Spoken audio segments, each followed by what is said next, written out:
Hello and welcome to today's live stream. My name is Elly. I'm coming to you from Germany, but today is all about Canada, Canada's anti-sexual exploitation law, its potential, its missed potential. We'll be going into what a law is on paper and what a law is in practice, and we'll be speaking to a lot of women at the forefront of fighting for its implementation, fighting for exploited people and affected communities in Canada.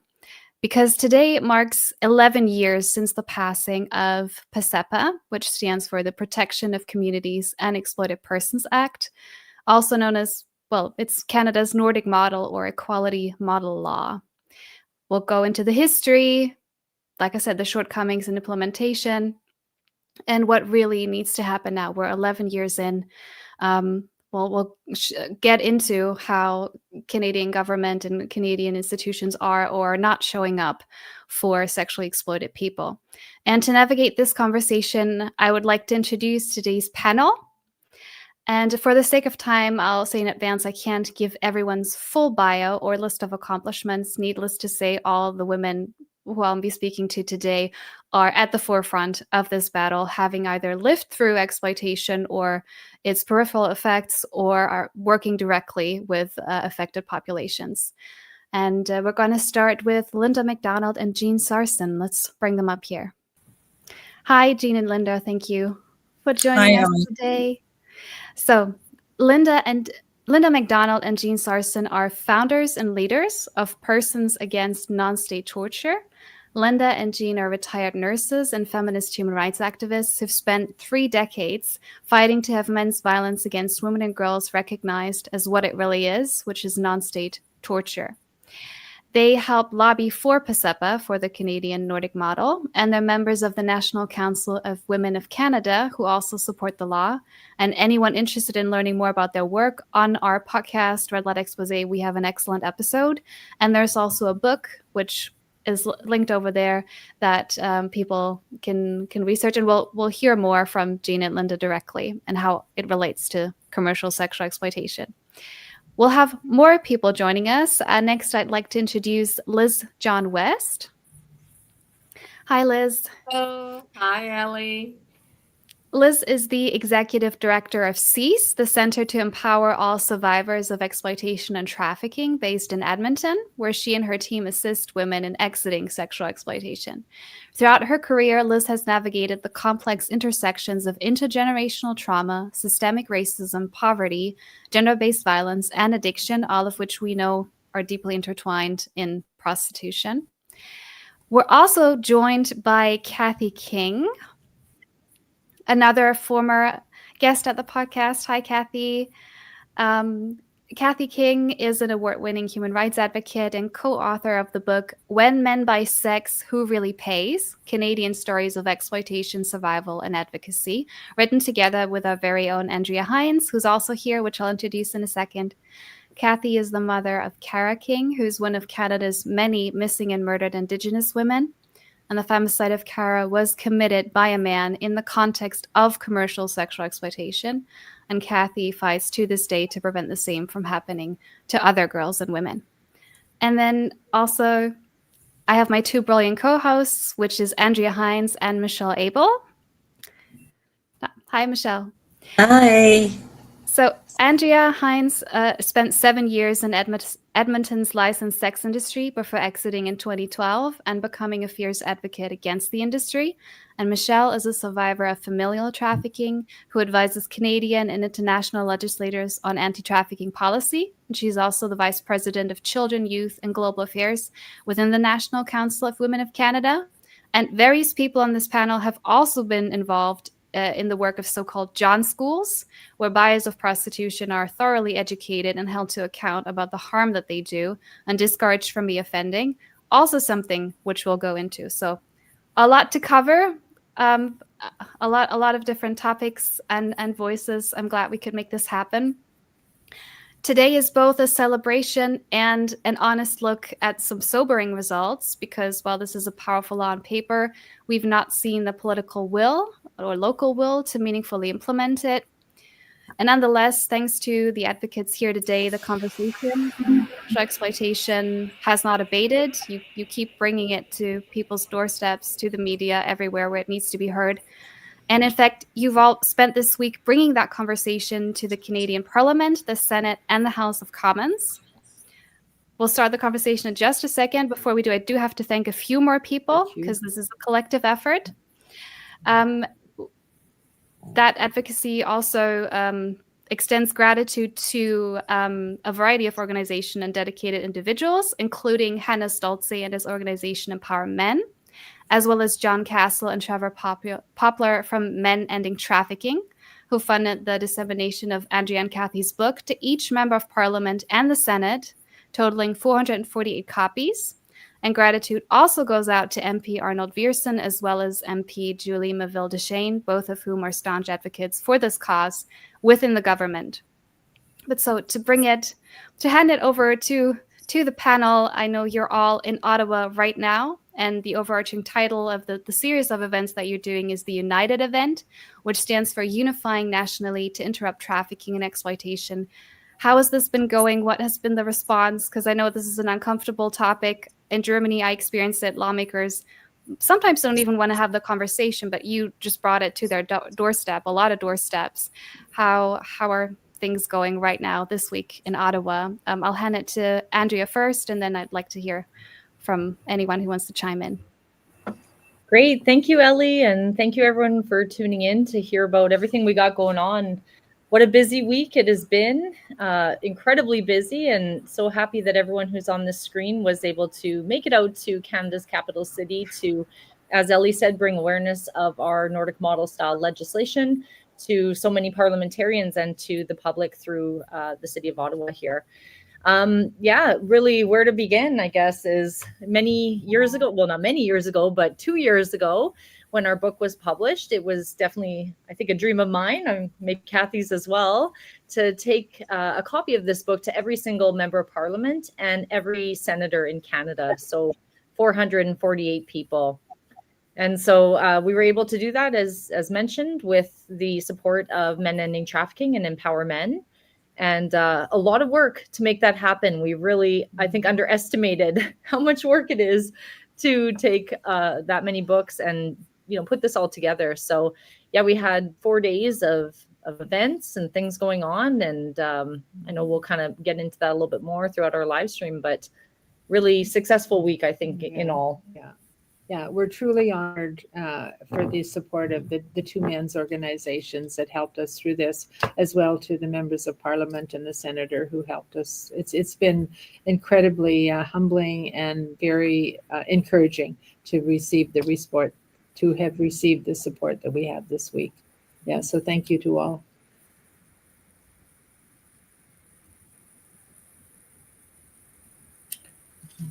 Anyone else would like to add something you've experienced this week in Ottawa, positive or negative, in talking to lawmakers? This is Liz. I was really encouraged by the number of people that came out, as well as the number of young people, the staffers that was given an opportunity to learn about the issue, recognizing that OnlyFans and sex work ideology just really permeates our community and our society. So I went away with really being encouraged that many people had an opportunity to hear about this very meaningful topic. Yeah, I would say the same, Linda here, the same thing. At the session where we talked about the book and all the different perspectives that we bring, there was a lot of good comments and questions.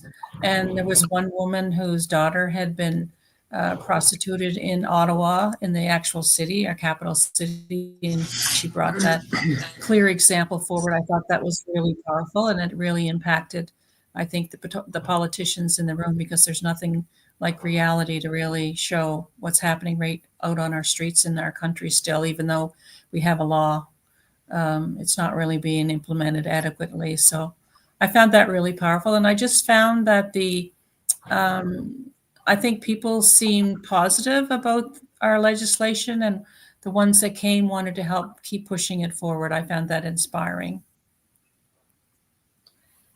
And for me, I would add, it's an emotional topic, and I think we have to understand that. And I bring that up because it did come up. One woman, the woman that Linda was talking about, kept apologizing. And we have said to people, we shouldn't be apologizing for something that is so positive, to try to make sure that women and children are protected. And we shouldn't be apologizing for the fact that that is our objective.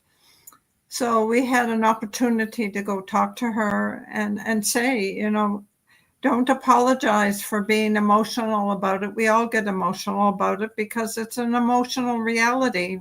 When people are being harmed, when women and children predominantly are being harmed, then we have to be emotional about it. So I think I walked away enjoying the fact that people were just expressing how they felt emotionally and how upset they were, which is a very positive response. And some of the MPs were also saying that too, that they wanted society to hear what we were all saying and to respond to that in a way that is protective, and hearing the women and listening to them and making sure that the women don't think they have to apologize for being heard and expressing what they have to express. And of course, that's what Andrea and Kathy's book is also saying. That's why we were all there. Thank you. That's encouraging. Oh, Michelle, go ahead. No, I just wanted to add that, I agree with everything that each of my colleagues here have said. And it was quite an experience, but I would like to say that it was very good to have our men there to support us. And I think that's quite important, obviously in our journey, but definitely in making sure that we are supported and that our laws that are being that are in place that are actually being upheld. So I think that's the message that we tried to convey. And I think we can all agree that, we did our best to make sure that we were heard. Yeah, and thank you all for doing that. I mean, I'm part of the movement here in Germany, and it makes all the difference when survivors, exited women, and frontline workers bring these stories to everyone's doorstep, so that people can't look away. And that is going to be painful and ugly, because the reality is painful and ugly, and anything else would be censorship and sugarcoating. So we have a lot to go over for people, both people in Canada and people outside. We want to go over some of the history of this law. This is one of the first questions that I would like to pose. Before PCEPA, what was the legal situation in Canada in regards to prostitution and that form of commercial sexual exploitation? Did you have a type of full criminalization? And I mean, as we see in many countries, when technically all parties in the prostitution system are criminalized, that burden falls disproportionately on the prostituted woman. She's the most visible actor. She's the easiest to arrest, rather than a criminal network or the men whose money funds the industry. What was the situation, and what prompted then a change in mindset and legislation? Who would like to start? I think Jeanne and Linda, you were paying attention to this issue. You were at the front lines, if I've been informed correctly. Well, I think Andrea's better to answer this one than Jeanne and I. We were at the front lines of non-state torture and the non-state torture that happened in prostitution, but we weren't as knowledgeable about the law of prostitution really at that time. We just stepped into it to bring the non-state torture into the conversation and reality of prostitution. But Andrea, I think you're more skilled at the history of it than we are. Well, I'm humbled that you think that. Thanks, Jeanne. I think Jeanne and Linda probably know it better than I, but I will do my best. I will say, having been in the sex industry prior to PCEPA, what the situation was something that was very common that we see throughout the world, actually, still to this day, is that there wasn't really a rigid set of laws that made us one or the other. So you have some countries where it's a very clear full criminalization system, very clear, full decriminalization system, but that wasn't really what we had in Canada. What we had then was that the actual act of prostitution itself was not illegal, but everything surrounding it was. So living off the avails of someone in prostitution, that was illegal. Keeping a common body house or a brothel, that was illegal. Communicating for the purposes of prostitution, that was illegal. So there was those types of laws that existed. And like you very accurately said, Elly, it was predominantly almost always the woman that bore the brunt of that weight of the law. So it was, I believe it was 1985 that we got the communication offense. And that was actually the first time that men in Canada could be charged, not for the act of buying sex, but for the communicating of purchasing sex. But still, even after that law came into effect in 1985, we still did not see men being arrested very much in relation to the women for that. So I know we will touch on John's School later, but it was 11 years after that before Canada started getting John Schools. So the men were arrested, but it really wasn't at the speed at which we were seeing it happen to the women. I was going to say, I remember the police website at the time saying that they were trying to be fair, and being fair meant that they arrested an equal number of men and women. So I think what happened with PCEPA was the biggest change is that the focus is on demand rather than women, than charging and criminalize women for their own exploitation. Yeah. Prior to PCEPA, the law wasn't seen as an act of sexual violence. Prostitution was not seen as an act of sexual violence. It was seen as public nuisance. So a lot of our laws were building off of vagrancy laws that we had had since early days of Canada becoming, a country. And so those just carried over, with this whole mindset of get off the streets or we'll charge you. So, that was pretty much our dynamic at the time. And, I never thought I would personally ever see the day that Canada would go to adopting the Nordic model and would recognize prostitution as a form of violence against predominantly women and girls. So I remember being in prostitution when Bedford was just starting the Bedford decision was just starting to go through the courts. And I remember thinking, oh, this is what we need. We need full decriminalization or legalization. And very quickly, changed my tune. And I remember then it was only a couple of years later, we got PCEPA. And I remember just breaking down, crying when that happened and writing to our then Justice Minister, Peter MacKay, and saying, thank you so much. And it's quite crazy how your mind can change in just, a few short years and support a completely different path. See, I knew you could do a better job of that, Andrea. And it's good to hear from you too, Kathy, because we just finished having lunch with Kathy and Andrea, and Kathy was talking about how long she'd been in John's School and what was going on historically. So there's a lot of knowledge there that you can share, Kathy, historically. Mm. Well, I just remember going to court with my daughter back in the 1990s, and my daughter was a disadvantaged young woman who was vulnerable in many aspects, who became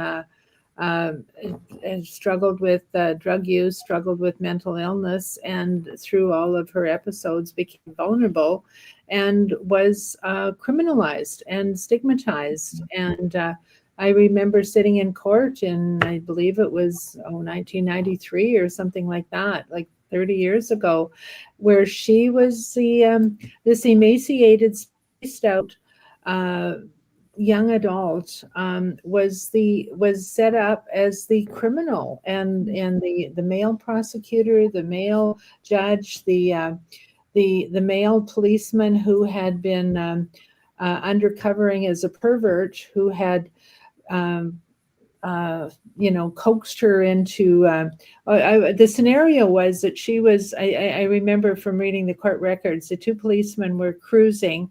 They saw this young woman leaning up against a lamppost who didn't look very healthy. One of them said, "She doesn't look very well. Do you think we should call an ambulance?" And the other one said, "No, let's bust her." And so this policeman went up to her and said, "How much for a blow and a lay?" And she said, "I'm not going to talk to you. You're a cop." And he said, "No, I'm not a cop. You don't have to talk to me.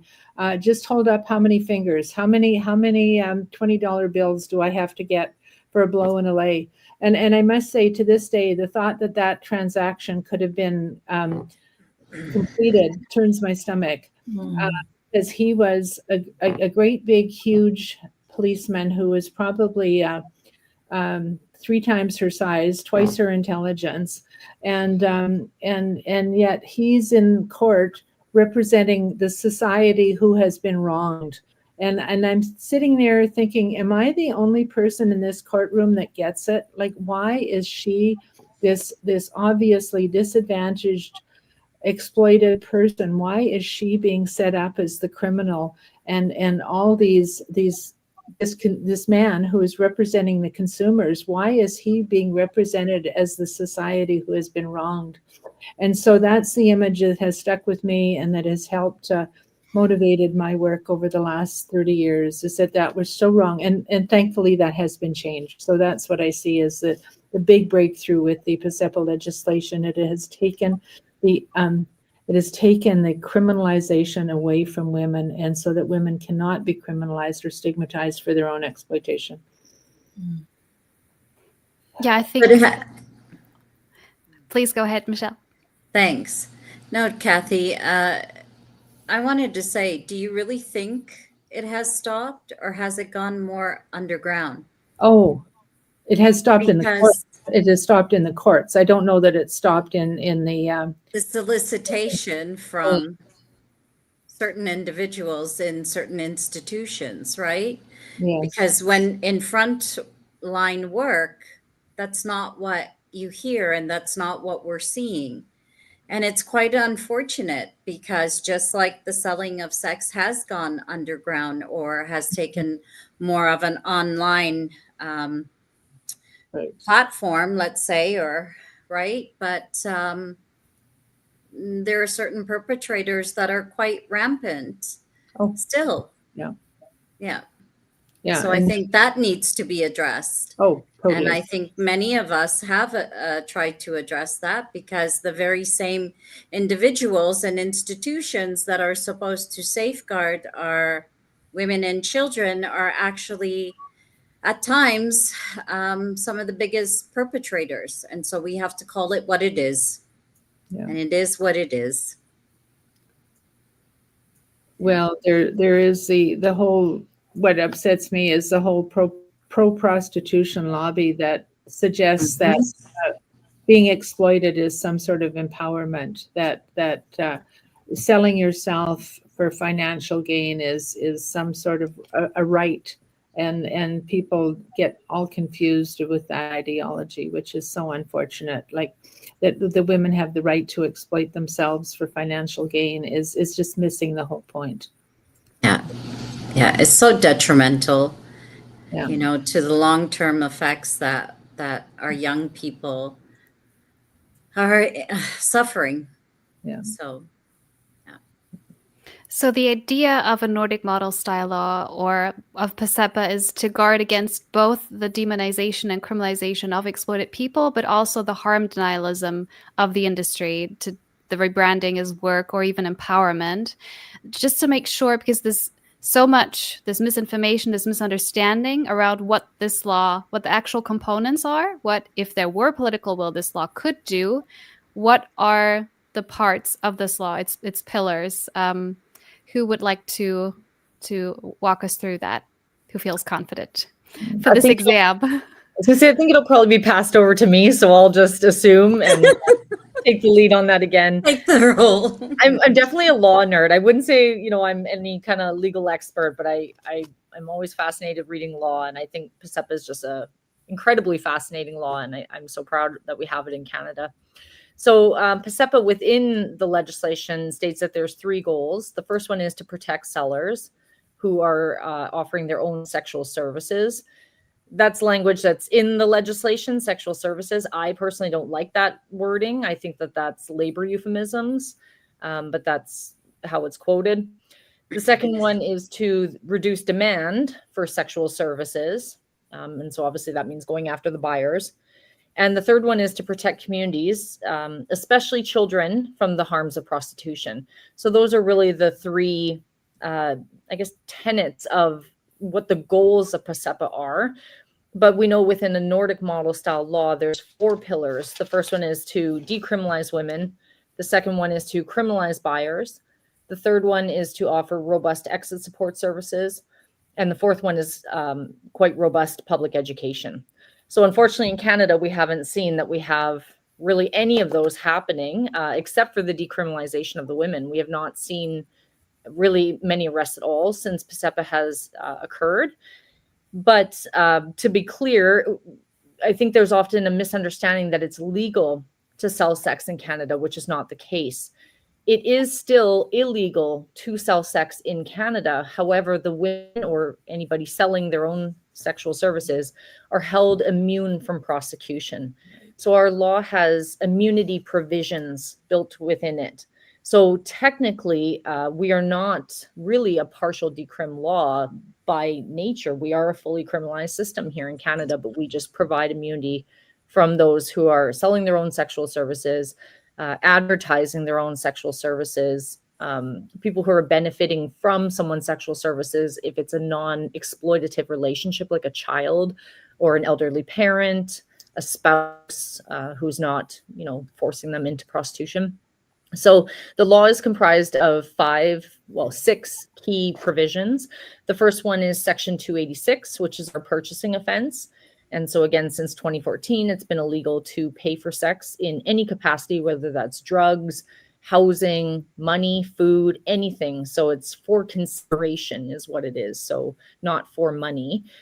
So that's our purchasing offense. And that's really, I think, the key part of PCEPA. Section 286.4 is our advertising offense.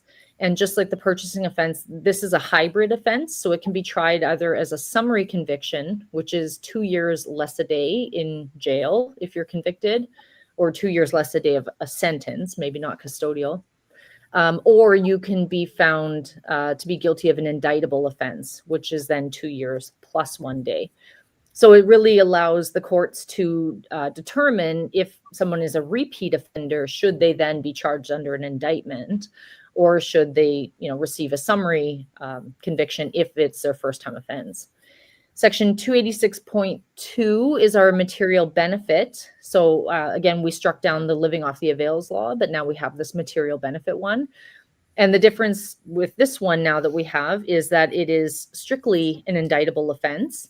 There is no trying someone by summary. But again, that material benefit allows for that non-exploitative clause in it, that provision that protects people, because prior to PCEPA, if a 12-year-old child was living with their mother and their mother was in prostitution being exploited, that child could, in theory, after the age of 12, be charged with a criminal offense of living off the avails. So rewriting that material benefit was very important. Section 286.3 is our procuring law, which is essentially pimping, encouraging someone to enter prostitution.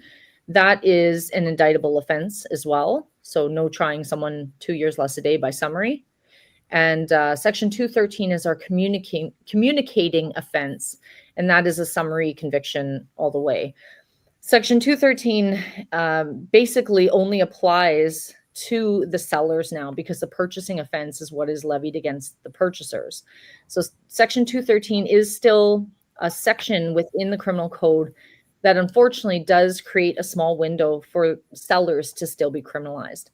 And how this happens is if they are selling sexual services close to anywhere that a child can be expected to be present. So daycares, schoolyards, playgrounds, things like that. And that really makes up the nature of the communities in Protection of Communities and Exploited Persons Act, because there has been historically a lot of rampant overflow of this activity into neighborhoods where children were exposed to a lot of sexual exploitation activity.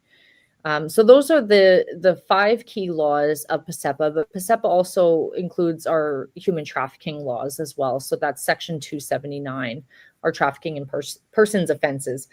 And human trafficking is a growing crime in Canada. About, I think, 50% of Canadians who are trafficked are believed to be sex trafficked in Canada. And that law has mandatory minimums. So if you sexually traffic an adult, you will get a mandatory minimum of 4 years in jail. And if you traffic a child, it will be 5 years of a mandatory minimum.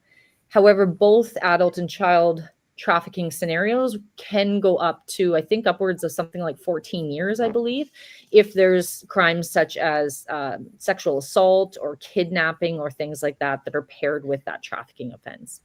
So that's really the nature of the provisions within PCEPA. And I think that they're all quite good in that they merge together very well to ensure that, you know, trafficking and prostitution are not really seen as separate offenses. It's seen along as a continuum of how severe one is being exploited by another party. Okay, so that's a lot of components, a lot what the law could be doing. We will soon, well, relatively soon, go into what's actually happening on the ground. But before that, just for anyone listening, I do want to take a few minutes to go over why this law is so dearly needed, why it was campaigned for and continues to be campaigned for with a lot of passion. And I would like to direct the next question at Liz. You and Cease work directly with sexually exploited women. You are seeing the effects on their lives, the years, decades-long effects, often lifelong effects sometimes. Can you, I know this always, like, it deserves books, the amount of information that really needs to be out there, but to the extent that you can summarize the effect of this industry on the lives of women and their families, that people, you know, going away from the rosy story of the empowered sex worker to the reality of the average person in the system. Yeah, you know, and I just want to start with conversation that some of us have raised a few times, is that the individuals that are in the industry are highly vulnerable. And so when we looked at some of our numbers, we had found that 42% of the women that we work with were sexually exploited as children. So the vulnerability has already begun, and their trajectory of going into being exploited is almost set for them. And out of that, poverty is one of the key figures that the women continually face. 68% of the women that we work with are renters, and 20% are homeless when they come for support within our agency. And so when you look at those vulnerabilities, and then you add on 60% of the women are mothers. And so there's a second generation. First, they themselves were exploited as children, and they're trying to make it work. Significant poverty issues, and they have their own children. So you can just look at the intergenerational impact of being exploited and trafficked. And so I would say that many of the women that come to us are looking to exit. No one's saying, hey, you know what, I want to stay, because we're all about supporting women if they choose to exit. You know, we support them with employment programs. We support them in giving them opportunities to go back to school. We support them with financial literacy and microloans, recognizing that poverty is one of the key factors that continue to keep women in this industry. So those are some of the big things that I would say that we continually see with the women that we serve. Thank you for that. I do want to build on that with the work that Jeanne and Linda have been doing. You've been at the forefront of having the severity of violence against women recognized. So we just heard about the vulnerabilities that bring women into the system.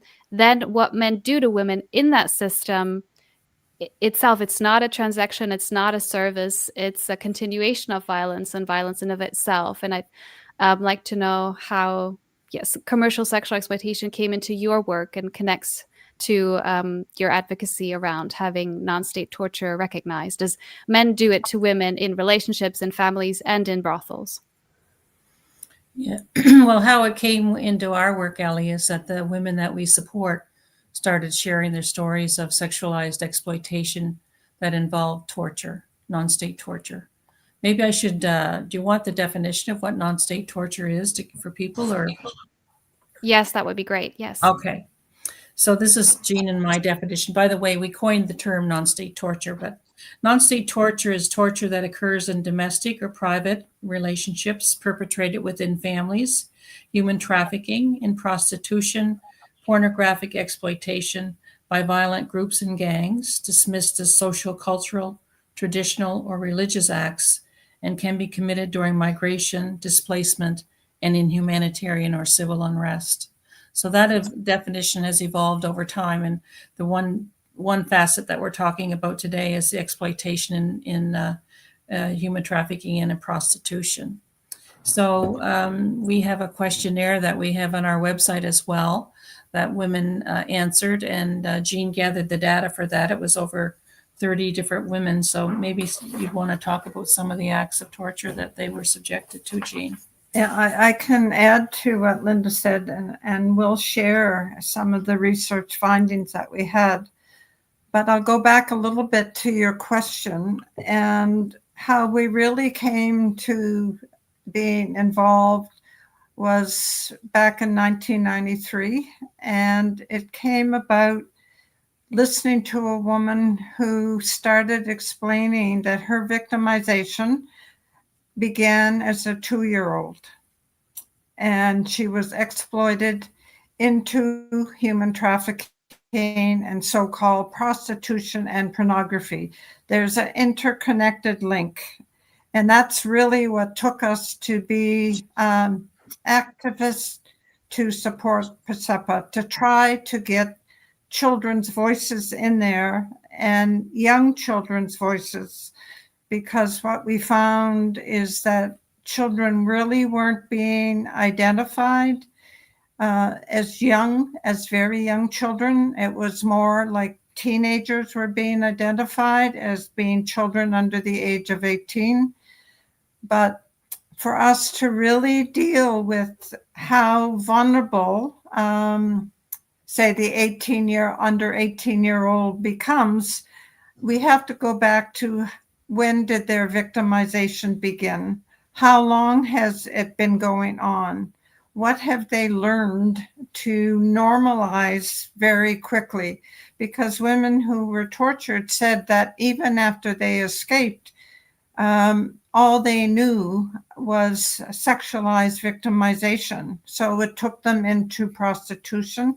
It took them into pornography that occurs in prostitution, because what they said, that was normal. That's all they knew.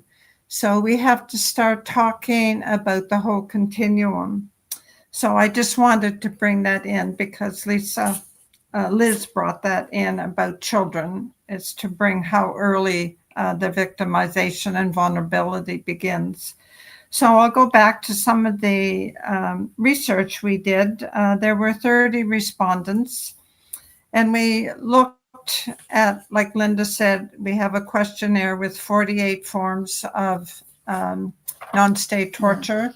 It's there in our fact sheet here, the questionnaire. And it talks about what it does. It breaks down, for example, the physical victimizations to the severity of the beatings, to the whipping, to the cutting, to the hanging. Those are the language that the women themselves described happening to them. And it goes on to the reproductive and the sexualized victimization, the immobilization, and the deprivations. So the women who answered, the 30 women, the 30 respondents who answered, we looked at what their respondents were. And we thought, well, we'll pick what the most common, the 50% most common forms of victimization that the women talked about. So 77% said they were raped by one person.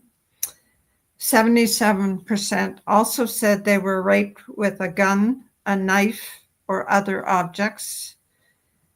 Threatened to be killed was 73%. Choked was 70%. And choked often gets confused with strangulation. So it was not clear to us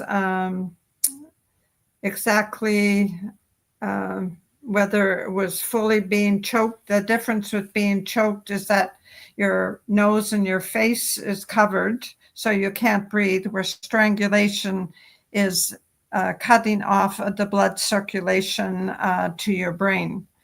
So we weren't clear enough in our questionnaire to identify the both, but research is showing that women often will use both words, strangulation or being choked. And I think part of that distinction is coming through more and more education. So 63% said they were savagely and repeatedly beaten, and pornographic pictures taken, 57%. It just came repeatedly with the women who were victimized in prostitution. Drugging, 53%. Drugged with pills. We broke down how the drugging occurred. It was with alcohol, pills. That was 53 and 50%. And this was a surprise even to Linda and I, that the soles of their feet were beaten. So in asking the women about that, the thing we have learned with torture, victimization, is the beating of the feet really helps the perpetrators keep the women captive, because their feet are so sore they can't run or they can't escape. So we have to understand the MO of the perpetrators. So that's what we learned with asking that question. So the psychological issues that really showed up is this derogatory name calling, and the put downs were like 93% and 90%, and treated as non-human, 77% said that was their experience.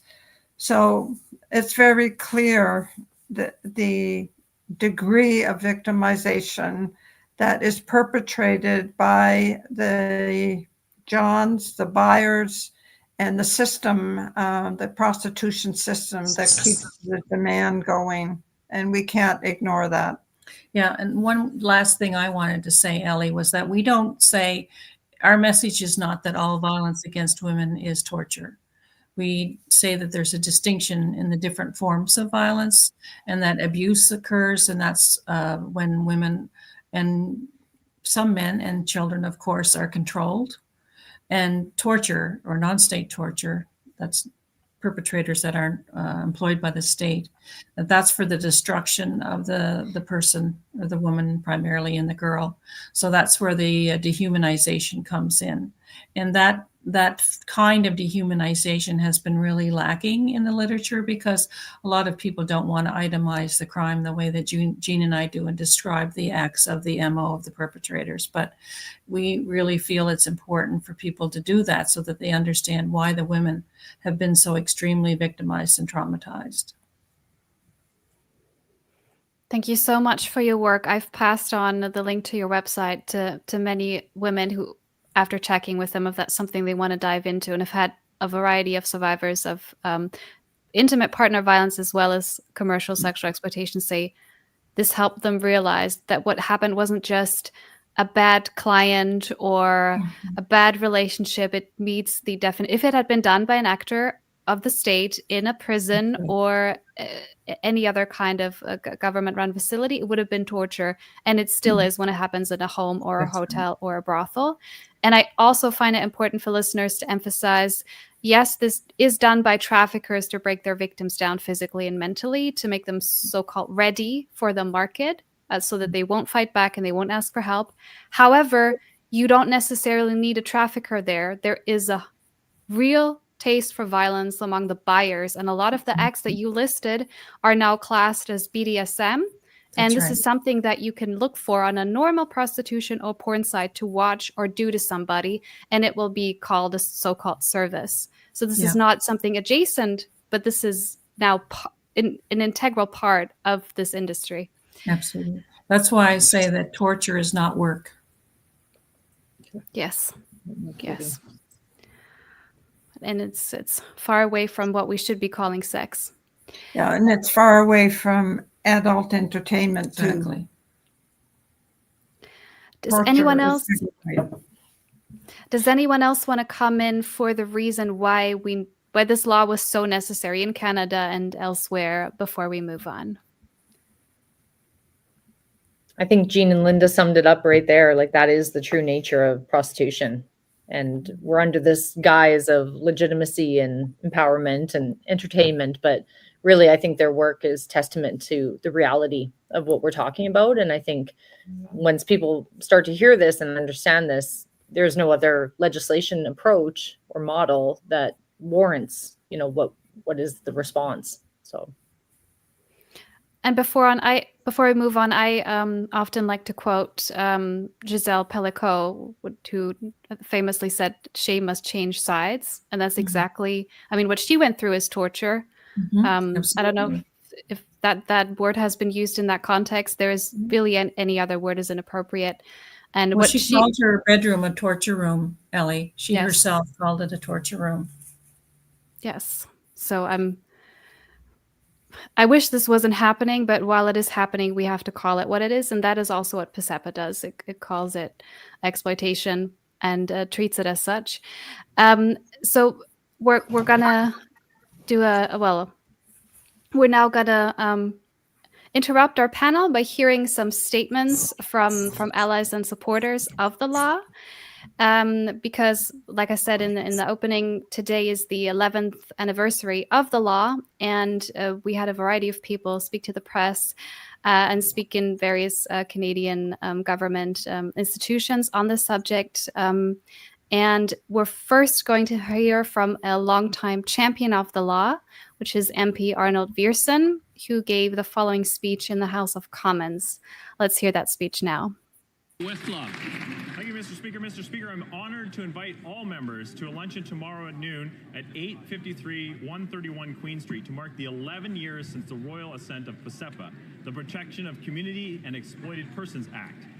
This lunch will be hosted by Andrea and Kathy, longtime anti-exploitation advocates. Through PCEPA, Canada's Parliament recognized that prostitution is a form of sexual exploitation and affirmed that no one ever needs to be bought or sold or exploited for sex here in Canada. Andrea and Kathy are here to provide copies of their book, When Men Buy Sex, Who Really Pays, to every single parliamentarian. This book elevates the voices of survivors. Andrea and Kathy are also joined this week by the National Council of Women in Canada, Cease Trafficking Canada, Persons Against Non-State Torture, Bridge North, Empower Men, and Men Ending Trafficking. Together, all of these groups are saying that we should not turn away from exploitation. They will not remain silent, and neither will we. Mr. Speaker, I want to thank Andrea and Kathy for their relentless work to end sexual.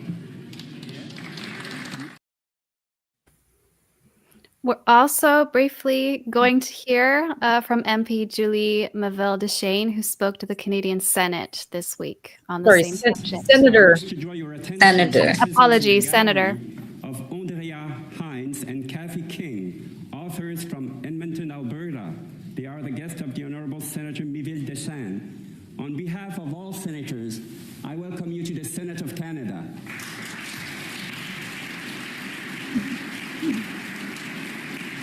Senatrice Maville-Deschênes. I'm honored to introduce two remarkable, courageous women, Kathy King and Andrea Heinz, two survivors who chose to turn their hardship, their trauma, into action to change perceptions in Canada about the true nature of commercial sexual exploitation. Kara King was found dead 30 years ago, 1 month after she disappeared from the streets of Edmonton. According to her mother, Kathy King, Kara was using psychosis and being sexually exploited, but she was unable to find help. After her death, Kara was labeled, stigmatized, and practically blamed for the exploitation she had experienced, with no one concerned themselves with the abusers. At the age of 22, Andrea Heinz was deeply in debt and coming out of a toxic relationship. She entered the world of prostitution by responding to an ad in the newspaper.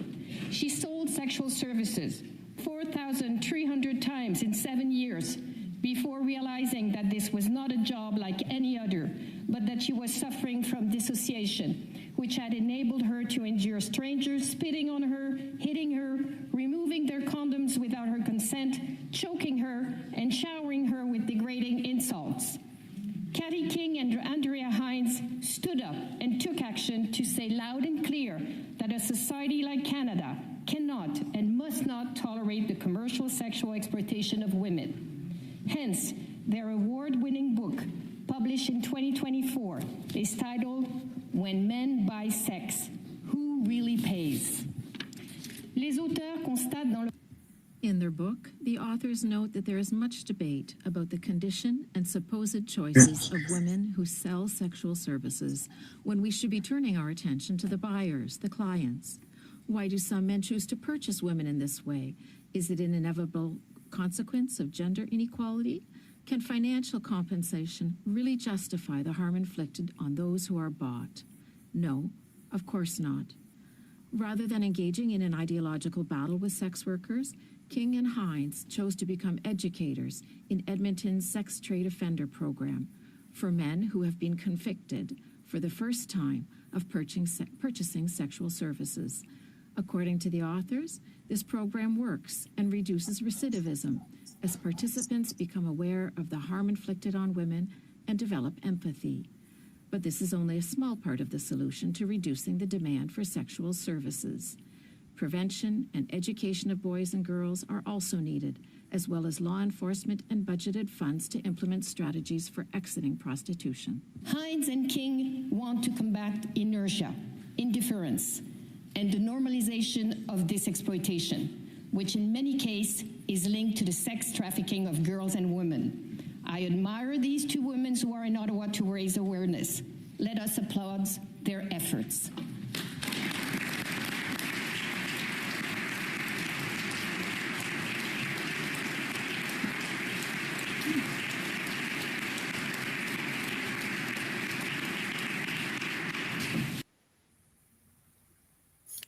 So the movement against sexual exploitation is a grassroots one, but we also need people in governments to push this forward and to stay on this topic for years and years. Does anyone want to share what it's been like working with MP Arnold Viersen or Senator Julie Miville-Deschênes? Also how they were won over, possibly, if that can be shared. I don't know. You go ahead. Well, what did Senator Julie say to you? Something... Oh, I can't remember. Well, Senator Julie, I mean, she was writing position papers 15 years ago that, you know, when I read some of her work, I thought, oh, well, she was way ahead of us. And so I'm honored to follow in her footsteps. I'm always humbled when I do my own research and realize that, you know, yeah, like sometimes I feel like a lone voice in the wilderness, but, you know, when I do research, I realize that there were a lot of people, other voices in the wilderness speaking out a long time ago, and Senator Julie was certainly one of those. I mean, she was, when was her report? 2015, 2014. Anyway, she was way ahead of us, and still we are lone voices because we need to join together to be heard. So it's such an honor, really, to meet Senator Julie this week. It was the first time we met in person. I was impressed by the work that she did 15 years ago. I'm impressed by the work that she's still doing, and it's just an honor to be part of that, to be a small part of that movement. Yeah, she was a journalist before that, though, and I think she had said to us something like, I didn't get it before until, you know, kind of really digging into this. She said, because that social narrative always just said it's a job like any other, world's oldest profession. So, yeah, she said, it took me a while to get it. I didn't always get it, but now I do. And she said that a lot of journalists try to be, what did she say? on the fence, Yeah. because journalists, try to represent both sides. And so journalists sometimes won't take a stand. But I mean, thank goodness she was one who did take a stand. And it's hard to imagine people being on the fence who really study the issue. I mean, some are, whatever. Yeah, we're just happy that she got off the fence. Yeah. And if you know anything about Canada, Quebec and Alberta are like, we don't usually jive on anything. And she's a Quebec senator and we're Alberta women. So she said, Quebec and Alberta united in the Senate. So it was really nice. Yeah. It was great. It was an honor to be there with her. Yes, very much so. And we can't say enough about MP Vierson's great work in this area as well. Like he's really the loudest, strongest champion of human trafficking and sexual exploitation in the House of Commons. And I feel like he's often a lone wolf too, but there's definitely some supporters, and we saw them at our meet and greet event that we had on Wednesday, and quite a few of them came out, and it was really lovely. I was going to say, very grateful to Arnold Vierson for hosting our event, and just for all the background work that he did in enabling us to meet all the people that we have met this week in Ottawa. And it's so nice to have an Alberta voice, a male Alberta voice, so strong. Mm-hmm. Yes, absolutely. I mean, in Germany, it's mostly female politicians who champion this. It's only in recent years that the voices get so loud that some of the men feel compelled to stand up and say something. Okay, we are going to hear a few more statements. There was a press conference this morning where all of you attended. We're going to start with Andrea's statement. Let's hear that now. My name is Andrea Heinz, and I'm honored to be here in Ottawa today with my co-author and fellow advocate, Kathy King, to mark and celebrate 11 years since the royal assent of the Protection of Communities and Exploited Persons Act. PCEPA is a world-leading law that recognizes the deep harms of the commercial sex industry and affirms that no one should ever be bought, sold, or exploited for sex. This law is personal to me. I spent 7 years inside Edmonton's licensed prostitution system as a young, economically destitute woman with a history of abuse and trauma. And in those 7 years, I witnessed and endured profound cruelty and suffering, things that most Canadians are fortunate never to have to ever imagine, let alone survive. Behind the illusion of choice and so-called consent, there was always coercion, trauma, and violence. This is the brutal reality that this law dares to confront. We are here today thanks to the generous support of Empower Men and Men Ending Trafficking, not only for sponsoring our trip to Ottawa, but also for covering the cost of delivering our book, When Men Buy Sex, Who Really Pays, to every single member of Parliament and Senator in Canada, 448 copies in total. We are also proud to stand alongside passionate and principled allies, the National Council of Women of Canada, the Centre to Empower All Survivors of Exploitation and Trafficking, and Persons Against Non-State Torture. Together we are united in saying we will not turn away from exploitation and we will not remain silent. Kathy and I spent 3 long years writing this book. It was our honor to bring the voices of the often voiceless to the forefront, to shine a light on what so many want to keep in the dark, and to fill a critical gap in Canadian literature on this issue. This is not a women's issue. It is a human rights issue, a justice issue, an issue of dignity, equality, and public safety. Make no mistake, prostitution and sex trafficking are not separate issues.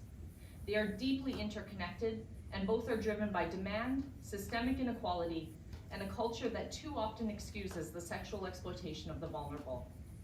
To our elected leaders at every level of government, we call on you to act. Enforce this law, invest in meaningful exit supports, and send a clear, unified message: no person should ever be available for sexual use or purchase. To the people of Canada, we need you. We cannot forget or abandon those still trapped in the prostitution system. Stand with us. Stand for those who have no voice. Stand for a future where sexual servitude has no place in our society.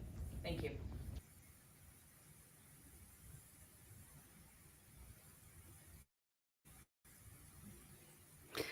Thank you, Andrea, for that statement. And I mean, it is your entire work being in the public eye as exited from the industry, and just because I can see it in Germany with advocates over here who are experiential, just the backlash that you bear and the harassment and I hope throughout this week you've also, I mean, you said you've been feeling some of the support, some of the positive energy to keep going. In case it's not said often enough, thank you. Thank you so much for everything that you do.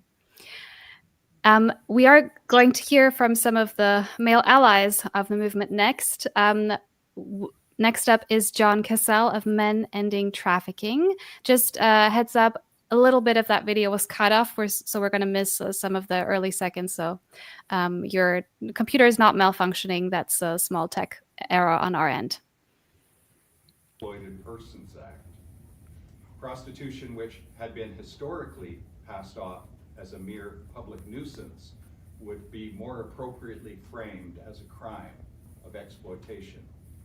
I regret to tell you that Canada's 2014 anti-prostitution law was neither appropriately implemented nor enforced in the provinces and territories.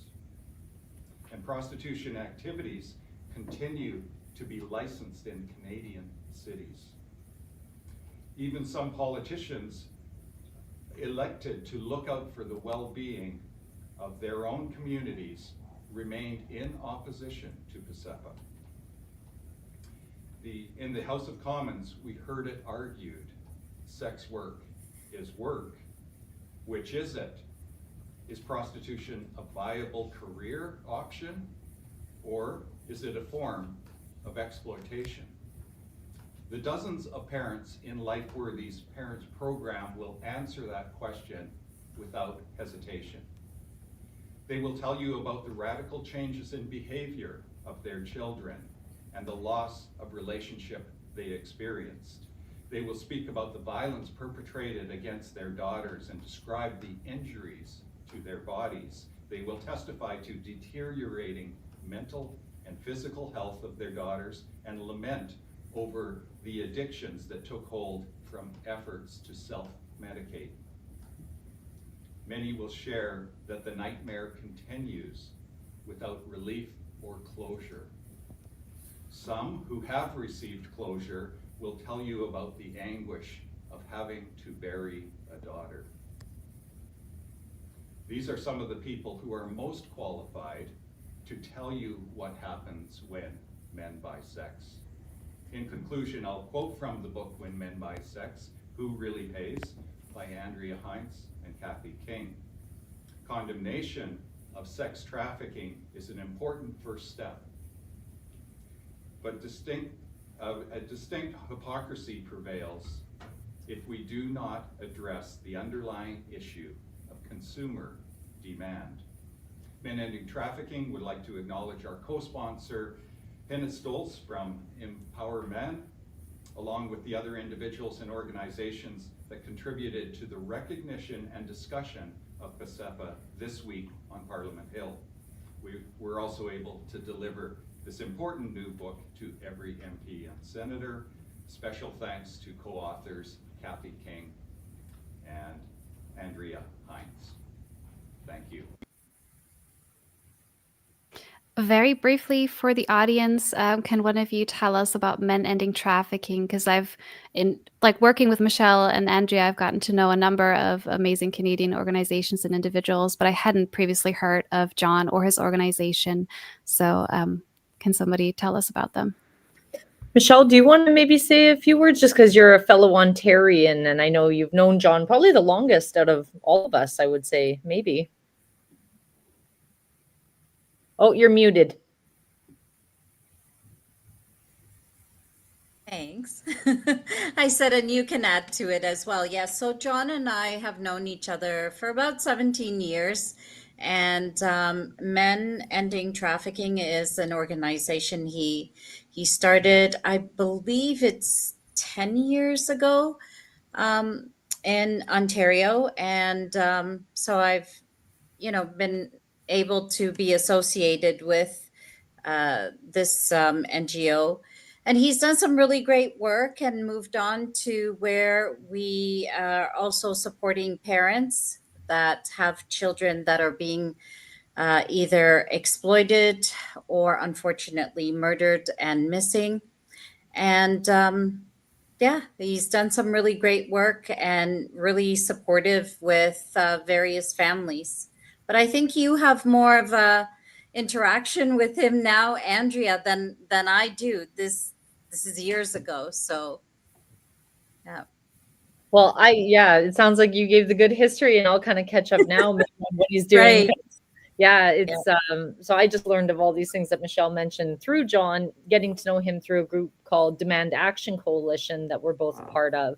And so Demand Action Coalition has been around maybe 2.5 years, and it's a group of individuals across Canada, predominantly who are interested in demand, obviously, as the name states, and also who have a little bit of history with John School programming or commercial sex offender programming.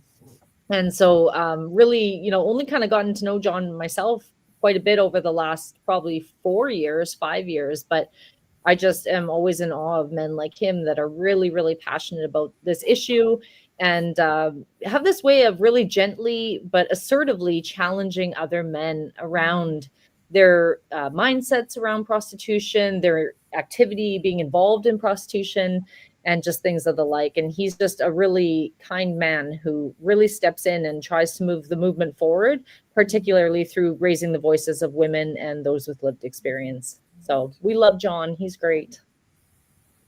One of the good Johns. Yeah, I was just about to say, despite his name. Nice, Elly. Yeah. All right, next up, we're going to hear Michelle's statement from the same press conference. Good morning. My name is Michelle Abel, and I'm the Vice President of Children and Youth and Global Affairs for the National Council of Women of Canada. On behalf of the Council and our President, we wish to make the following statement affirming our strong and unwavering support for PCEPA, the Protection of Communities and Exploited Persons Act. Today marks the 11th anniversary of this important legislation coming into law. We wish to acknowledge and applaud the tireless efforts of the many advocates and government officials who brought this vital legislation to life and who continue every day to uphold its purpose and impact. Their dedication has enabled Canada to take meaningful steps towards protecting individuals and communities from exploitation. For many years, prostitution legislation has been the subject of debate and division. Yet despite differing perspectives, one truth remains very clear. The safety and well-being of individuals, especially those who are most vulnerable, must always come first. That is why our presence here today is so important. We stand together as a firm reminder to government decision makers that the Protection of Communities and Exploited Persons Act must not only be maintained, it must be fully implemented and upheld. PCEPA is grounded in trauma-informed research, evidence-based data, and the lived experiences of those working on the front lines. It is a law designed to protect people who sell sexual services and to safeguard communities, including children, from the serious harms associated with prostitution. By targeting and disrupting demand, PCEPA addresses the root causes that fuel exploitation. It aligns penalties for trafficking and prostitution-related offenses, ensuring a consistent and coordinated legal response to practices that are deeply intertwined. This approach not only upholds human rights, but also reinforces Canada's commitment to combating exploitation in all of its forms. Today, as we commemorate this legislation, we also look forward. We reaffirm our collective responsibility to ensure that PCEPA continues to protect the most vulnerable and to strengthen the safety and well-being of communities across our country. Thank you. Thank you, Michelle, for all the work that you do. And it's been a joy getting to know you working on the Red Light Exposé podcast. Because for anyone joining us just now, this is a live stream event, but we also have a podcast. We, meaning Michelle, Andrea, and myself, and multiple other women, most of them survivors of exploitation from various countries around the world. And we've had the pleasure of having Kathy on as a guest. We've had Jeanne and Linda on. We should bring Liz on because we can't cover everything today. We should do this again. But yeah, thank you so much. And also, I was just recently speaking to an advocate in Romania, and there are still countries around the world where survivors cannot speak. It would destroy their lives, and that's not to say that it's not a challenge to do it in more liberal nations, and you're paving the path, hopefully, for many who will be able to stand up without shame one day, I hope. So thank you to you as well. Big thank you. Next, we're going to hear the statement from Liz. Let's hear that. Good morning, everyone. My name is Liz John West, and I'm the Executive Director of CEASE, Centered to Empower All Survivors of Exploitation and Trafficking in Edmonton. For more than 30 years, CEASE has stood on the front lines supporting those exploited in the sex industry, helping survivors rebuild their lives, and confronting the demand that fuels exploitation.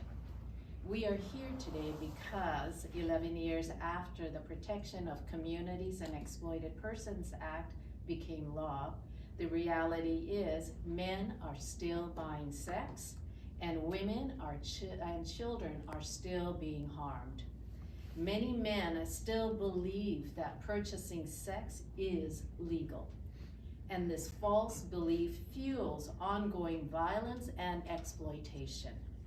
Every purchase reinforces a system built on inequality, trauma, and the commodification of human beings. At CEASE, we see the consequences of this every single day.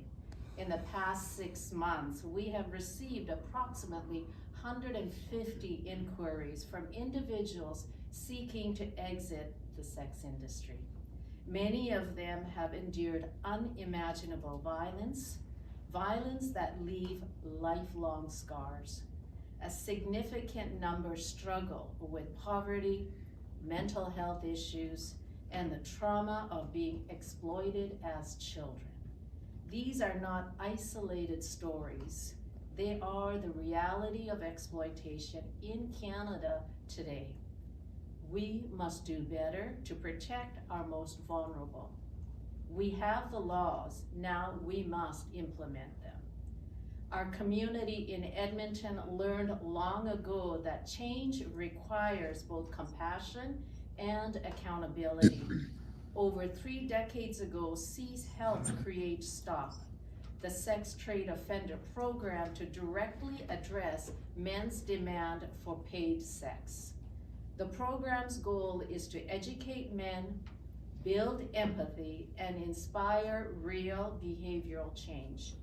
Through collaboration and law enforcement, prosecutors, probation, health services, and survivors, men who are arrested for buying sex learn the truth about exploitation, about the law, and about the harm they cause. Our data tells a powerful story. Out of 298 men we surveyed during STOP, 78% of the men did not know buying sex was illegal in Canada. 58% of the men said being arrested was a major deterrent. 68% of the men said also that they will stop buying sex after attending this program. These findings show that education and enforcement together can change behavior. Men can and do learn, but only when the law is upheld and society sends a clear message that exploitation is unacceptable. That's why CEAS is calling on Parliament to make decisive action, fully enforce PCEPA, hold accountable the men who create the demand, invest in exit programs, safe housing, trauma recovery, education, and employment so women can rebuild their lives. Launch a national public education. Make it clear that buying sex is illegal in Canada. If we want safer communities, gender equality, we cannot look away from the ongoing exploitation of vulnerable people. The law exists. The knowledge exists. What we need now is the will to act. Thank you.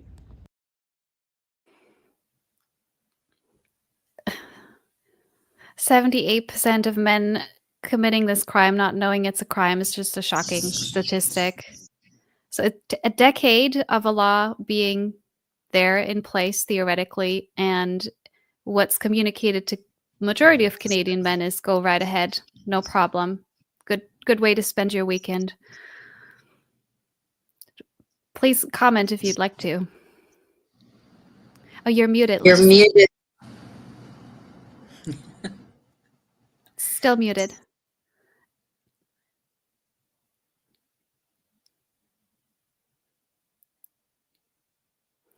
Oh, we still can't hear you. Okay, I don't know. What about now? Yes, now. Now you're back. Can you hear me? Yes. Okay. Now I can't hear you.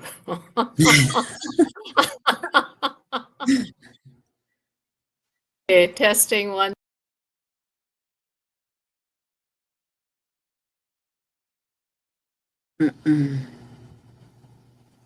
Okay, can you hear me now?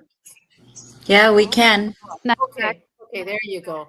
There so I you just are. do want to say that, 78% of the men did not know buying sex was illegal. We also found that after they do the STOP program, that we have not had the men be rearrested. So in the last 4 years of doing the STOP program, we had 0 men out of, I think we had about, 150 men go through the program. Not one of them were rearrested. And so, it is a testament that when we become informed, we do better. And, I do want to recognize that just because they're rearrested doesn't mean they're not buying sex, but this is some of the indicators that we do have that men begin to change their behavior.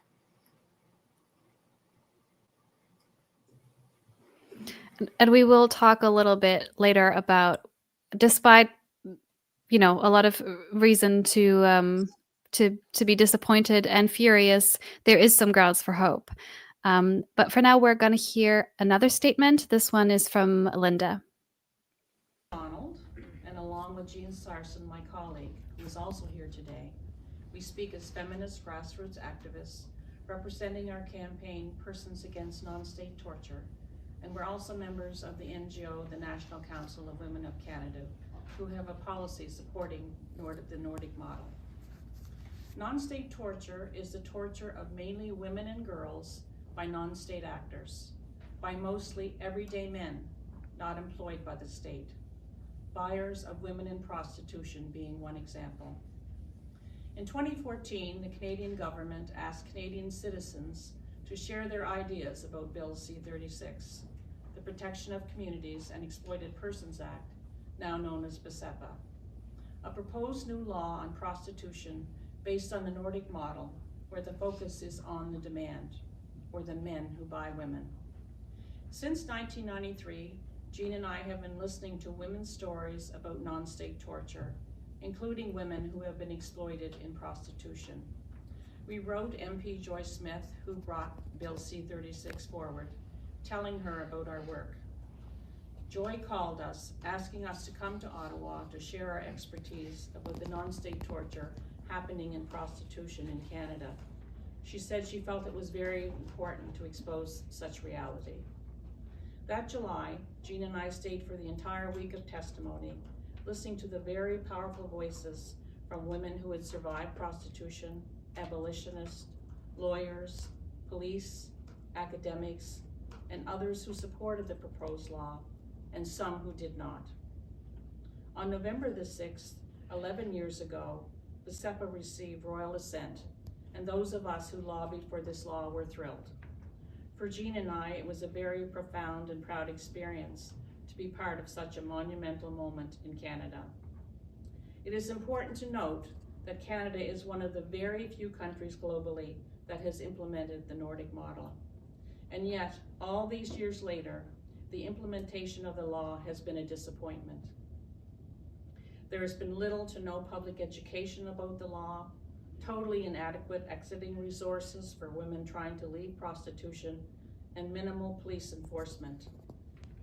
Total implementation of PCEPA will prevent human trafficking of women and girls, the horrific ordeals of non-state torture that women are still being subjected to in prostitution in this country, and femicide.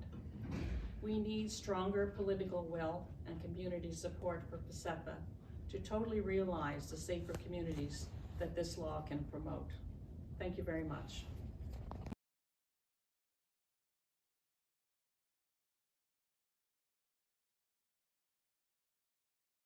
So for the sake of time, we are going to move fairly swiftly to the next statement, which is from Hannes Dolce of the Empower Men organization. And again, a few seconds are missing from this clip. And we're based in Winnipeg. For our work, we engage men and boys in the prevention of sexual exploitation and human trafficking. We do this through youth workshops, community trainings, research, as well as cooperation and engagement with law enforcement and other activities. I'm pleased to support this important event here today under the leadership of Kathy King and Andrea Heinz. I commend them for their passion, their willingness to share how exploitation has affected their personal lives in profound ways, but also their relentless push for change, which includes highlighting the role of men in creating solutions to end commercial exploitation and human trafficking. They have done this in a profound way through their book, When Men Buy Sex, Who Really Pays? Year over year, sexual exploitation, such as extortion, online child sexual exploitation and abuse, sexual violence amongst teens, as well as human trafficking, continue to increase. Most of the victims of these harms are women, girls, especially those who are Indigenous, as well as boys. The reality is that men cause a large part of the harm. This is even more true for those who participate in the commercial sex industry as buyers in brothels, escorting, and massage parlors, as well as through online platforms like escort websites and sex buyer review boards. Despite these bleak facts, we have the ability as a community and as a society to create solutions that increase safety and well-being for those who are often young, vulnerable, poor, and exploited. Here are 4 tangible solutions. Number 1, the full implementation of current laws, such as PCEPA, with a focus on accountability of sex buyers across Canada. Second, the additional focus on deterring demand for commercial sex that leads to trafficking in a renewed national human trafficking strategy. 3, the introduction of legislation that emphasizes the responsibility of online platforms to combat sexual abuse, exploitation, and trafficking, and that holds tech companies accountable in a meaningful way if they allow for the facilitation of the exploitation. And finally, the implementation of the calls for justice from the MMIWG2S report that focus on sexual exploitation and trafficking. I also want to encourage all men, especially those in leadership positions, to reflect on your ability to combat exploitation, create cultural change that increases safety for women, children, and gender diverse and other vulnerable groups. For too long, the work to end sexual abuse, exploitation, and gender-based violence in general has been left up to women, and I commend all of those who have been leading these efforts with courage, strength, and resolve, some of them who are here today for this press conference. I think it is time for men to step into this space and work alongside women by using our voices, influence, and resources to create a new chapter in the fight against exploitation. And I believe that together we can develop a better and safer community. Thank you.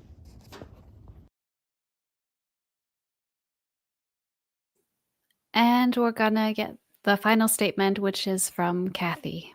Let's hear that now. Good morning. My name is Kathy King, and I'm deeply honored to be here in Ottawa with my co-author, Andrea Heinz, to present our book to members of Parliament and senators from across Canada. We are grateful for the PCEPA in the legislation and the hope that it represents to all who oppose commercial sexual exploitation. Protecting vulnerable people must unite us all. We applaud that women are no longer criminalized for their own exploitation. That was a vital step forward. However, they still deserve better options and meaningful exit opportunities. Sex is not a job like any other. Although the term sex worker intends to reduce stigma, in practice it often sanitizes what is a deeply harmful system. Such verbiage denies the inhumanity that occurs within prostitution and suggests that systemic sexual abuse can be justified by some sort of payment. Let us not confuse exploitation with what some call empowerment. All Canadians have the right to financial security and equal opportunity without being told their bodies are their only asset. As the writer Robert Jensen states, no one class or gender deserves to be designated as available for purchase by another class or gender. Such divisions erode the fabric of society and feed the appetite of those who feel entitled to buy access to others. Today, as I have for 28 years, I also stand in honor of Canada's missing and murdered women. My daughter was one of them, a beautiful young woman who was pulled into a tragic life and disappeared from the streets of Edmonton in 1997. Her body was found a month later, and her name is now part of a heartbreaking list of thousands across Canada whose cases remain unsolved. Canada deserves more than simply harm reduction. We need prevention, not passive tolerance. We need education for both boys and girls, consistent enforcement of our laws, effective penalties for commercial sex offenders, and expanded exit strategies for all exploited people. We know this. When cities license prostitution, it fosters an environment of tolerance, which increases the likelihood of trafficking.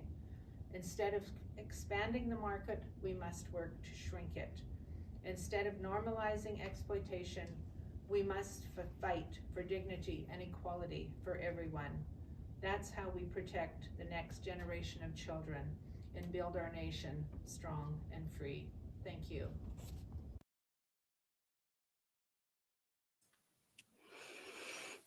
That's a good sentence to end that press conference on.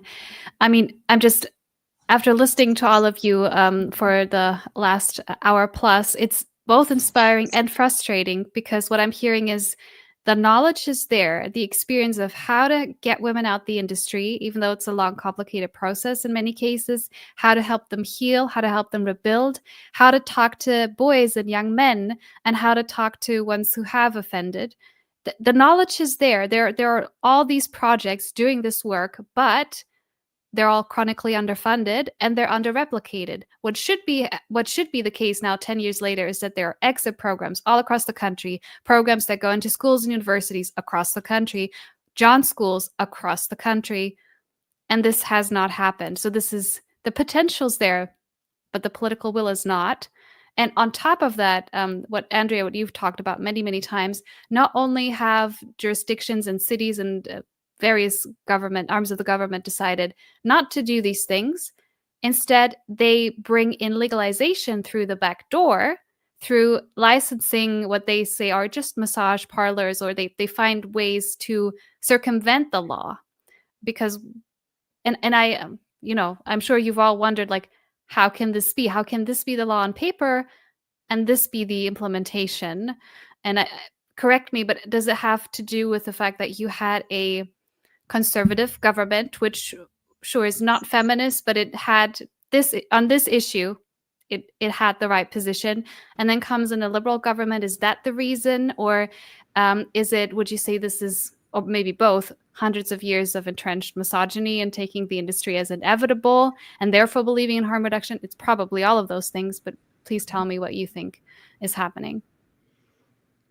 What do you think, Kathy? Because I'll go off on about licensing for an hour. Yes. That's my hot issue. I was going to say all of the above. It just speaks to the strength of the pro prostitution lobby, which supports buyers, and it just speaks to the I don't know, I'd hesitate to say the entitlement of men, but there is just such a mythology that men have the right to sexual access, and they've distorted women's rights to include that women somehow have the right to financial empowerment by being exploited. So both of those, I think, supersede the party politics, although unfortunately the Liberals tend to support rights. And as we've seen, rights have been the understanding of rights have been seriously distorted and undermined in recent years. That's maybe an oversimplification. People can feel free to add. Yeah, and maybe just one thing to add to that. In Canada, we have our 3 tiers of government. We have federal, we have provincial, and then we have municipal.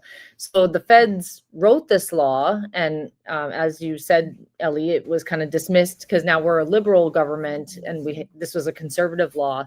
But it's the municipalities that have the police forces that actually have to enforce laws in the criminal code. So there's a gap between who's writing the laws and who's actually enforcing the laws.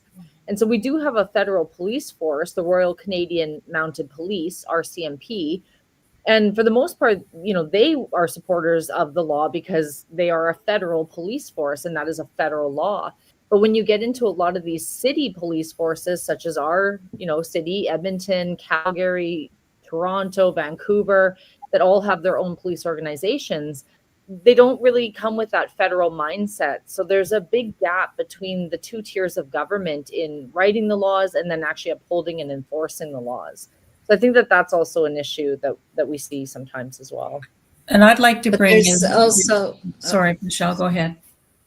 Just to add, because Kathy and Elly and I have had these discussions, but there's so many loopholes within our system, and they are there almost to be exploited. So just like what we were saying about municipalities, sure, you're giving out licenses for basically full exploitation and calling it massage parlors. Well, what do you think is really happening in there? And who do you think who are the individuals that are going to these places? And that I think we need to address as well. And we haven't had a cultural shift. The fact that women are still blocking as well. I think that's a piece that most, a lot of feminists don't want to talk about, but we have feminists in universities, we have feminists in the legal field, we have feminists in different NGOs that are all talking about the empowerment model and how that it's a right of women to work, and that, it's the patriarchy exemplified by the misogyny of feminists, which is a really tragic reality because it ghettoizes a certain population of women to say that it's okay for them to be dehumanized, because what is prostitution other than dehumanization and treating them as non-persons? It's okay for them to be non-persons, and we as other feminists, the we, not me, but the we of the blockers, are saying that we can be in the ivory tower of a university or a well-paid job of a union job and say that that's for you to do because you're poor or you're disenfranchised or you're empowered or whatever myth or distortion that they want to perpetrate. It just infuriates me. More importantly, too, it's not about division and title about feminism or not. It's a woman's issue. And it's a human issue because we are asking to be protected. And we were talking this last night, and I'm going to share this. It doesn't matter how old you are, what is your color, where you come from. You can be exploited at any time if someone decides that They want to come after you. They want to take you. And I experienced this, and I'm going to say it, and it's been a difficult journey for me. So I'm big on our laws, but I'm also big, as you all know, about it being upheld. And we're not seeing enough of that. But if I'm doing this work, I've healed, and my life was at risk this summer outside of Ontario because someone thought that it would be okay for me to be kidnapped. Well, what law is protecting me from that individual, that male, taking me? Absolutely none. And so we really have to go deep in some of these conversations and not just touch about, is it feminism? Is it not? No, it's a woman's issue. We need to feel safe in this country, and we're not. And we're easily targeted. And any of us that are speaking up and doing this work, we have organizations and institutions that will come after us and target us. So it has to be said, and I'm sorry, it needs to be addressed because we all have a human right in this country to be protected and to feel safe, all of us. And any of us that are doing this work, we run the risk of being targeted. And that's not fair. And who's protecting us? So there's a silencing that's happening here, and it's absolutely, it's not right. It's not right. And we have each other's backs, and I can say that. Everyone on this panel right now, we do. But at the end of the day, for many of us that are survivors, if we want to step forward, I could have reported the incident. I didn't. Why? Because shame, shame and going back and being stigmatized. But you know what? It needs to be addressed. And there's no shame in saying that, hey, somebody threatened and thought that they could do harm.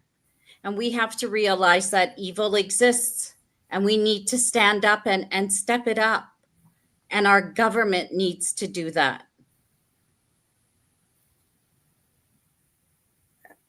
I can add a little bit to that about the conversation that has occurred over the last few days. We've talked a whole lot about truth-telling and the value of truth-telling. And Michelle, absolutely. I think that's what you've shared. Is about truth-telling and our ability to just say that all women, all children have a right to tell the truth, to be heard, and to be heard in a court of law. What I was thinking about, we talk about probably that the police don't support because they sexualize women in prostitution. They just think it's not any big deal. I know in our community, that's what goes on. But also the court system in Nova Scotia, we had an incident where a young girl under the age of 18 was a victim of human trafficking and exploited into sexualized victimization. And the mother, when she went to court, they kept referring to her daughter as a sex worker. And when she asked why they were doing that, she was informed that that was what the judge wanted, the lawyers, the language they wanted, the judge wanted the lawyers to use. So there are policies that should hold judges in account, and we're not bringing those in either. And that was passed in law, like in Nova Scotia. Any judge who is hearing a sexualized victimization case is supposed to have been trained, and the province is supposed to make sure that happens. So I'm not sure how that's going on across the country, but we have cases where we can really bring this forth, but here again, we're going to the political will, because that's where the power is and the control of every system. Absolutely. So the patriarchy is very, very complex, and they use it in very manipulative ways, I would say, and intentionally, because that judge knew the difference between a young girl who was under the age of 18 and insisting that she be called a sex worker. Yeah. I've seen the language of child sex worker creep into various institutions. Yeah. I've even seen it in a statement from UNICEF from some years ago. And every time it happens, we have to react, but it's in the media as well. But I wanted to respond to what Linda said about women in ivory towers. What I also try to communicate, like at any given time, a woman at a university is, she might think it's happening somewhere far away. It's not going to be her daughter, but she's one domestically violent relationship, one housing crisis, one financial crisis away from the brothel or the street. Like it can really happen. I've spoken to survivors from all around the world. There are absolutely ones who were born into middle-class homes who no one ever thought to like warn them or talk about this or put structures in place. You can, in this society, if we don't look out for our most vulnerable, if we call prostitution a safety net, because that's essentially what a lot of the advocates are saying. This could be economic development. This can be a chance. This can be a workable survival strategy, if not always a glamorous one, still a workable one. If we accept this, if anything goes wrong in our lives, that could be us. So the woman in the ivory tower better consider, her life and her safety net is only as strong as it is for the most vulnerable woman in society. Mm-hmm. And let's say she never falls through the safety net. She lives among the men who are exploiting those women in the pornography that they watch and in the brothels they visit. That could be her husband, her colleague, her son. How is she going to have an equal relationship to those men when they're out there doing that? So, I mean, there's always more to talk about. I do want to ask anyone who has something to say about this, want to share how the advocacy that they've been doing has been or has not been impacted by PCEPA. How has it helped at all with funding or not? Has it helped work better with police or other agencies or not? Were you expecting for this to happen and it did not come to fruition? Does somebody want to say something about that? I'll just say maybe for my work, which has not been done through any type of NGO, but has just been independent grassroots feminist work, is that I really don't think PCEPA has made a difference in how people respond to it. I think the resistance is still the same. And I think it goes back to what Linda said about we haven't had that cultural shift. Yeah. When you talk to some people, some women and some men, in fairness, on a one-on-one level, they get it. But PCEPA also is, again, a law that nobody really even knows about. Our police oftentimes don't even know about it. Others in the justice system, even some of them are like, can you explain that law? And I'm like, why are you asking, citizens to explain a law when you are in the justice system? So there really hasn't been that rollout of education either on a social level with laypersons, but also on a judicial level and in policing.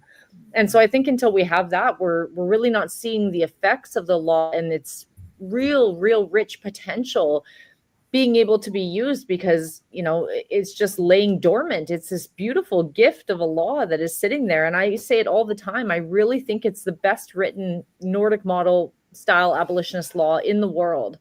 And, it's just a shame that we haven't seen it really been, brought into its full birthing, of what it could be. For me, I just find that it's the power of story, I think, is really what I feel moves people more than hearing about laws. But if we could actually use the law to leverage that to bring stories forward through public education, I really think it would help a lot. So that's where we need people to act on that in our legislation. Yeah. Any thoughts? You said it all. Yeah, you said it all. No, I totally agree. I mean, our work has been education. We're not lawyers. It is just unfortunate because I think the law has so much potential and the public education part has been underdeveloped. Well, the law enforcement itself has been underdeveloped. It's just, yeah, it's bigger, and it's bigger than partisan. It's just, it attacks, well, I don't use the word patriarchy very much, but whatever it is, there's something bigger than all of us that we're fighting. And it's hard to put a name on it sometimes. The one positive I will say that I noticed yesterday is how many young men were interested in PCEPA and looking for more information on it. And that's new from years ago. So I thought that was positive, because I'm hoping that even though the dogma is still out there, the lie really, that it's work, it's just a lie. That's what we have to call it, a lie, or I have to call it a lie.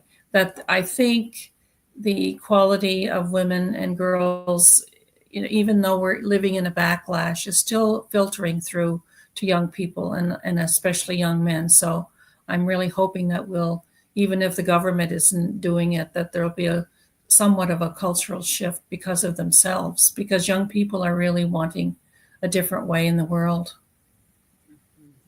Absolutely. And I know we're talking about Canada here, but just a report from Germany, the survivors speaking out and forming a movement has made such a big shift. And increasingly, I mean activists who are younger than me. So I'm in my very late 20s, and I keep meeting women and men in early 20s, and it is making all the difference. Even though we have a full open legalization model, there is a grassroots movement happening. And especially pornography, I think, is what's drawing a lot of young people into this fight, and realizing that the women in pornography are a lot of the same ones in the brothels, in various parts of prostitution. There's a lot of young people saying no to this now, and that movement is growing. And I'm really encouraged to hear that's the case in Canada as well. Staying on track with the cautious optimism, cautious hope, Andrea, you mentioned to me there has been one official evaluation of PCEPA, the Rotenberg report. Can you tell us about that before we close out the conversation? Definitely. Yeah, I highly recommend everyone read this report. I was so glad when it came out. It was just like balm for the soul, because it was like, yes, it really captured everything that we know to be true about PCEPA and its value and its impact, even with the little bit that it has actually been applied in Canadian society. So it's a June 2021 report called Crimes Related to the Sex Trade, Before and After Legislative Changes in Canada.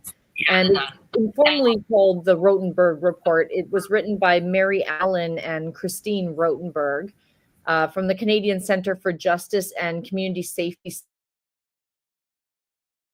So they used two things. One is the Uniform Crime Reporting Survey here in Canada, and the other is the Integrated Criminal Court Survey. And they use those data captures that police organizations report to examine crimes that were related to prostitution. And so they studied prostitution-related offenses 5 years before PCEPA became law, and then 5 years after. And I just pulled three highlights that I really like from this report, because it's quite a long read. So again, that's an episode for itself, but highly recommend people read it. What they found for 5 years after PCEPA was a 97% drop in women tried in court or even accused of stopping or communicating offenses in the 5-year period after PCEPA became law. So in 2010, for example, 4 years before we got the law, 888 women in Canada were accused or tried in court for stopping or communicating offenses. That went down from 888 in 2010 to 5 in 2019. So huge drop in, again, the women that are being criminalized, and shifting that focus off of the women onto the men. When the men have been arrested, which is still not enough, but the ones that were arrested, there was a 92% charge rate for those men. So 9 out of 10 men who were actually arrested were charged formally under PCEPA from 2015 to 2019. So again, that goes, different from what we saw prior, where it was, you shouldn't be buying that woman, but you scurry on home to your wife, and then they put the woman in handcuffs. So we're actually seeing men being officially charged when they are arrested by our police, which is great. And I think the thing I quote from the most about the Rotenberg report that I think is really the most telling is the safety component for women, because we always hear, PCEPA makes women unsafe. They're in more danger. But what they looked at was the homicide rates in 5 years pre-PCEPA, 5 years after. And in the 5 years prior of PCEPA, there was 54 women murdered in prostitution, and 20 of them were Indigenous women. In the 5 years after 2015 to 2019, that number went down from 54 to 35 homicide victims in prostitution, and went from 20, it's still a lot, but a substantial drop, and went from 20 Indigenous victims 5 years prior to 7 Indigenous victims 5 years after. And the interesting thing about the drop that we saw in the 5 years after PCEPA became law is that during that 5-year period, the overall homicide rate in Canada had increased. So we actually saw an increase in homicides happening throughout Canada, but we saw a reduction of homicides of those in the prostitution system 5 years after. So really encouraging stuff. And yeah, like I said, I just love this report. We haven't had enough reviews of it, but that's really one that is, I think, really promising and shows what we can accomplish if we just apply this law more. And this is only applying one single pillar, not the other ones. So how much more could be done if there was market reduction by actually going after the demand, if women had a more realistic prospect of getting help, the various different needs that they have in their various different types of crises. Mm-hmm. How much more could be done? Yes. Mm-hmm.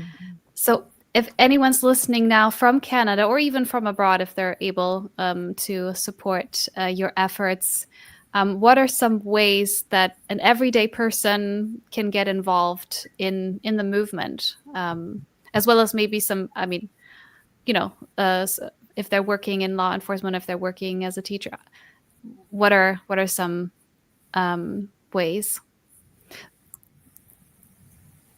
Who would like to start? Maybe Liz, how can people support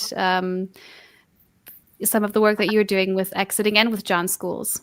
Is there donations, volunteering, or do you recommend people, read first, get educated, or what are some ideas? I'd like to just build on what Kathy said about young people. I'm finding that with OnlyFans and pornography and sex work ideology has really permeated the minds of our young people, our children. And so I often say that there are a lot of kids that don't buy into it, and to really, for them to stand up and speak up on the harms of prostitution. And so that's where a lot of my conversation kind of aligns. And of course, with CEAS, definitely, if anyone wants to learn more about what the work that we do, and we try to create a really good data system as to the impact of the work that we do, please don't hesitate to contact me as well.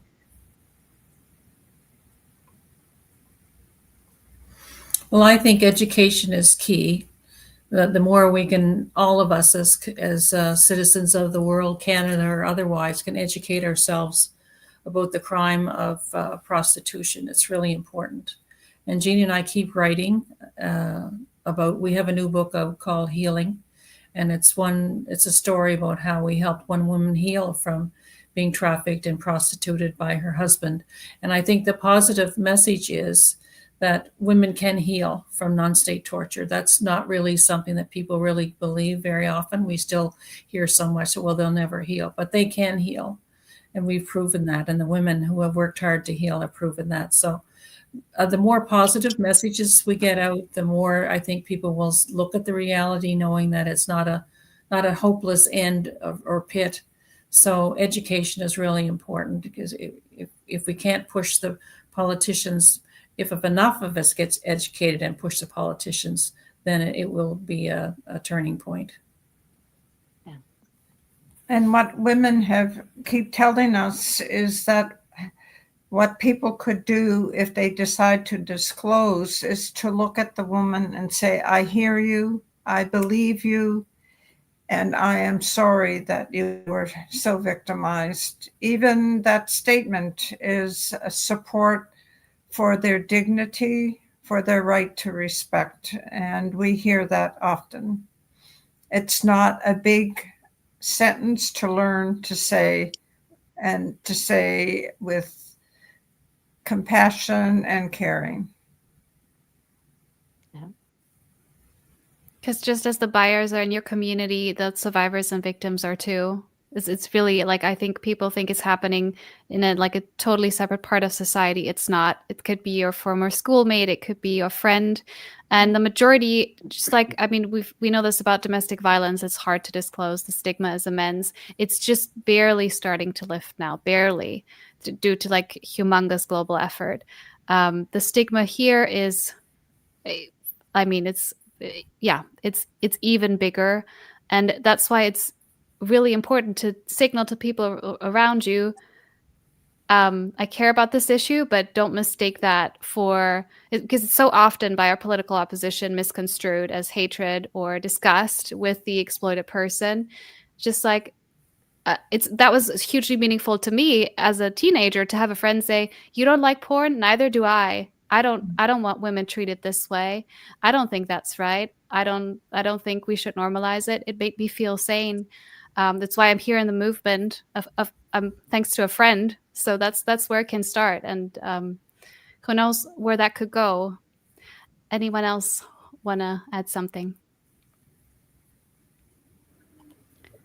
Are we on?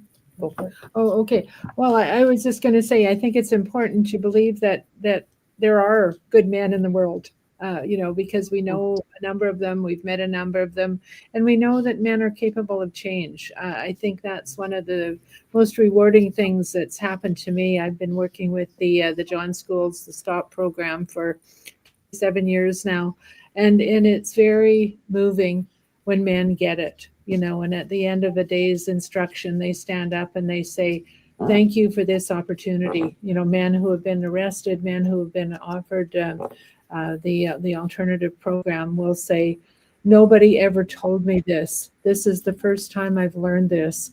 I did not know. And I just think that's so important to have that education out there and give men that opportunity to really to look at the other side of things. And then the other thing I just want to say is that, which I mentioned in my statement earlier, we deserve so much more than harm reduction. And so many at the municipal level, we're often told that harm reduction is helping the vulnerable people. And the analogy that I came up with after considering it a lot is that harm reduction is sort of like dental care for slaves. Like, it's not necessarily bad, but it's kind of missing the whole point. So I would just like to leave that thought with people as well. Thank you. And asking how you can help. Well, of course, buy a copy of our book. We have to follow that. But I know Kathy and I've been saying that all week. So I will redirect and say, if you already bought a copy of the book, great. If you haven't, please buy one now, because it's really informative. But also, please donate to Red Light Exposé. We are a totally volunteer-based grassroots group of survivors predominantly. And we bring so much rich content through conversation, through episodes.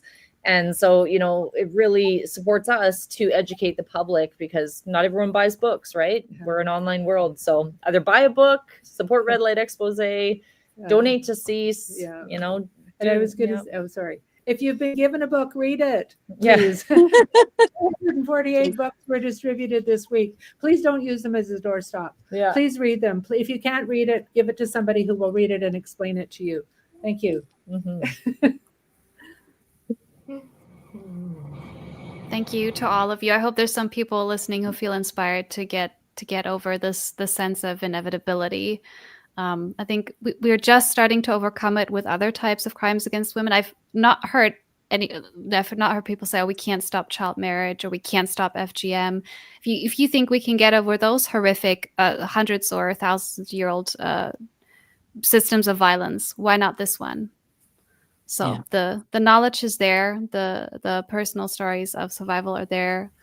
All we have to find is the political will and use that, turn it into energy, turn it into advocacy. So thank you, everyone, for taking the time and your expertise. Thank you for everyone who listened.